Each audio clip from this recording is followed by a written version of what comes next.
ఇంతకు ముందు చిన్నాడు ప్రేమించానని చెప్పాడు. ఆ అమ్మాయి మంచిదని చెప్పాడు. మోసం చేసి ఆ అమ్మాయి విడిపోతే ఊరేసుకొని చనిపోయాడు.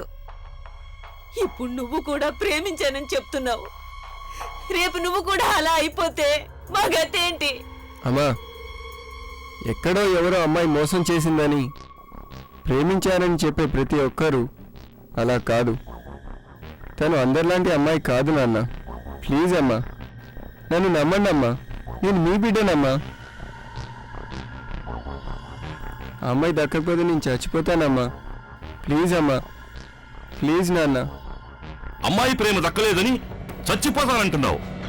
మరి బిడ్డల మీద పెంచుకున్న ప్రేమ దక్కలేదంటే మేము చావాలా? అమ్మా, మేము తొందరపడి తప్పు చేశామమ్మా.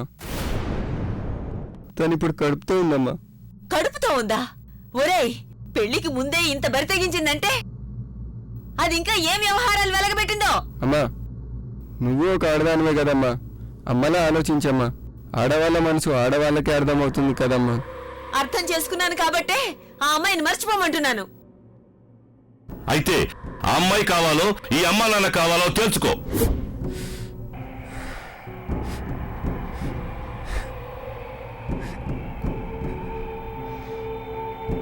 మనం చచ్చిపోదాం లలిత.